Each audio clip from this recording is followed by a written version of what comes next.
Assalamualaikum warahmatullahi wabarakatuh. Hello guys, welcome to Reporter Junior SMP Mudipat Metro.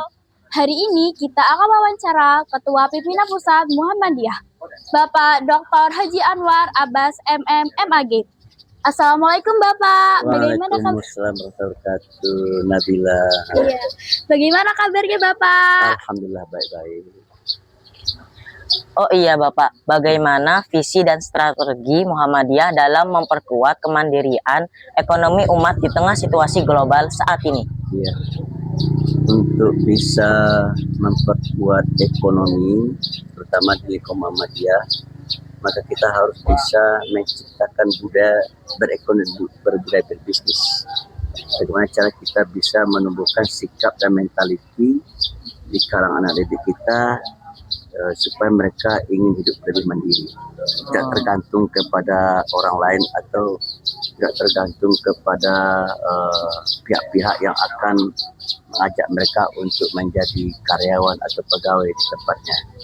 Saya sangat menginginkan supaya di Muhammadiyah itu anak-anaknya memiliki mentaliti yang disebut dengan entrepreneur mentality, atau minimal kalau tidak entrepreneur mentality, minimal intrapreneur mentality. Apa beda antara entrepreneur mentality dengan intrapreneur mentality? Kalau entrepreneur mentality, dia setelah lulus tidak ingin bekerja di perusahaan, tidak ingin bekerja di pegawai negeri dan segala-galanya. Dia ingin membuka usaha sendiri. Tapi kalau intrapreneur mentality itu dia ingin bekerja di perusahaan orang atau di tempat lain, tetapi dia bekerja di perusahaan tersebut dengan semangat kemandirian. Sehingga kalau seandainya dia milik sesuatu, dia akan mencoba menyelesaikan masalah itu secara rasional dan profesional. Dan dia mendapatkan gaji atau upah dari keprofesionalitasannya. Kayak gitu ya. Iya. Iya Bapak, apa pesan kepada kami para siswa Gen Z agar mampu berkembang di era digital AI? Ya, saya terus terang saja mengalami kekhawatiran ya. Apa yang saya khawatirkan, karena generasi kalian ini nanti akan hidup di zaman yang sebenarnya era digital ya. Dan kalau seandainya era digital telah berkembang dengan pesat sedemikian rupa, maka yang namanya perusahaan itu akan membutuhkan pekerjaan, membutuhkan tenaga semakin sedikit. Jadi saya lihat era digital itu akan memerlukan tenaga yang sedikit, sementara lulusan dari sekolah dan perguruan tinggi semakin banyak, ya. Sehingga akhirnya akan banyak sekali anak-anak muda yang baru tamat sekolah dan kuliah yang tidak akan mendapatkan pekerjaan. Jadi kalau mereka tidak mendapatkan pekerjaan, berarti kan mereka menganggur, ya. Oleh karena itu supaya mereka tidak menganggur, maka mereka harus kreatif, mencari dan melihat peluang-peluang bisnis ya.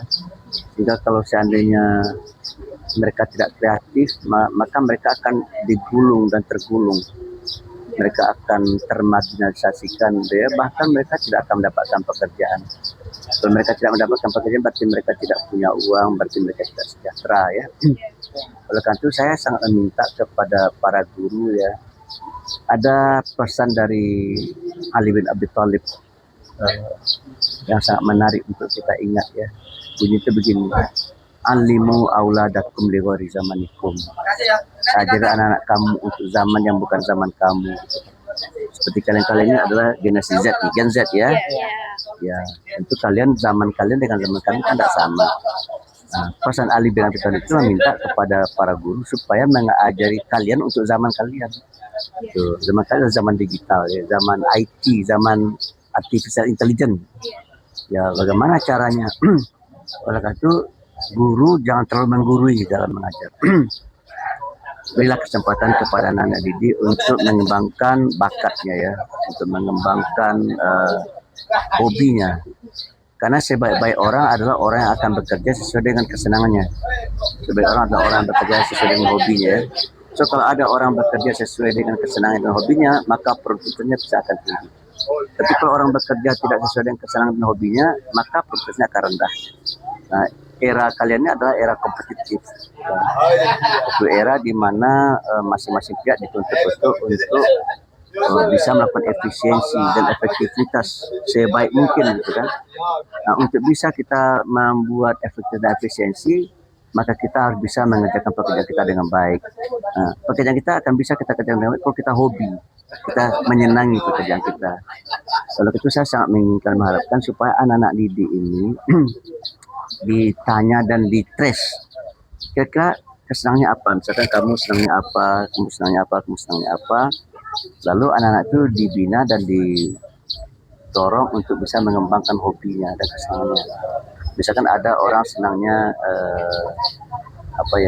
bermusik misalkan gitu ya, ya hobi itulah. Karena kalau senang dia berkarir di dunia musik, insya Allah dia sukses gitu. Kalau dia senang bertani ya didorong supaya dia bisa mengembangkan dalam dunia pertanian sehingga produktivitasnya bisa tinggi. Kalau ada orang senang berdagang ya didorong dia untuk bisa berdagang. Dan kalau saya tidak salah sudah ada sekolah di lingkungan Muhammadiyah seperti itu.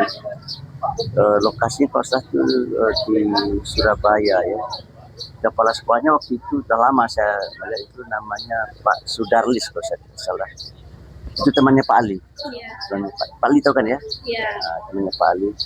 Dan menurut saya ya sekolah yang seperti itu adalah sekolah masa depan menurut saya. Karena dia memberi peluang kepada anak didik untuk berkembang sesuai dengan bakat dan hobi mereka.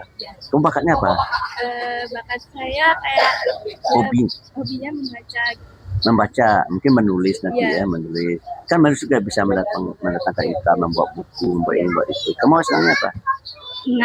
Mengaji ya. Banyak orang yang mengaji ya dapat uang banyak karena dia qori dan bacanya bagus kan. Iya. Di Pekanbaru itu yang yang dijadikan imam itu adalah orang-orang yang bagus bacaannya gitu kan, sehingga mereka digaji oleh pemerintah setempat. Kalau kamu senangnya apa? Berolahraga ya. Karena badan kamu pendek ya jangan main jangan main basket ya, main apa kira-kira itu ya, untuk ya disesuaikan juga gitu. Ya. Apa kira-kira yang cocok gitu ya. Memang ada juga orang yang badannya pendek tapi hebat, contohnya Lionel Messi gitu ya. Oh iya. Lionel Messi kan begitu. Jadi kesimpulannya begini, orang kalau bekerja dalam bidang yang dia suka, jadi hobi, pasti produktivitasnya akan tinggi. Kalau tugas sekolah dan tugas guru adalah mencari dan melacak untuk mengetahui kira-kira kesenangan hobi mereka, anak didiknya apa, lalu memberikan kesempatan kepada mereka untuk berkembang ya lewat kesenangan. Itu aja ya, selesai. Bagaimana pendapat Bapak terhadap banyaknya masyarakat umum yang menanti-nanti hadirnya Bank Syariah Muhammadiyah? Ya kalau Bank Syariah Muhammadiyah sudah punya, tapi kategori baru BPRS ya, Bank Pembiayaan Syariah, Bank Pembiayaan Syariah ya. Dan itu Muhammadiyah sudah punya berapa, dan mungkin barangkali masih memerlukan waktu ya, karena sekarang ada upaya untuk menggabungkan beberapa BPRS milik Muhammadiyah. Dan kalau saya nanti sudah di-merger ya mungkin pada waktu ini nanti disuntik dengan kapital sehingga bisa terpenuhi minimal modal terendah yang dimiliki oleh sebuah bank, itu sekitar 3 triliun mungkin barangkali 3 triliun. Kalau seandainya Muhammadiyah sudah percaya diri akan bisa mengolah sebuah bank umum, ya kita akan buat. Tapi untuk itu sebaiknya memang Muhammadiyah jangan langsung membuat bank umum, karena dulu Muhammadiyah sudah pernah membuat bank umum namanya Bank Perserikatan Kolab ya. Dikarenakan apa? Dikarenakan kita yang mengolahnya belum profesional. Sementara bank itu adalah sebuah perusahaan dan industri yang membutuhkan profesionalisme yang tinggi ya. Iya. Dah. Terima kasih Bapak Oh, iya, atas sama-sama. waktunya. Sekian Sekian dari reporter kami. junior dari kami. Wassalamualaikum warahmatullahi wabarakatuh.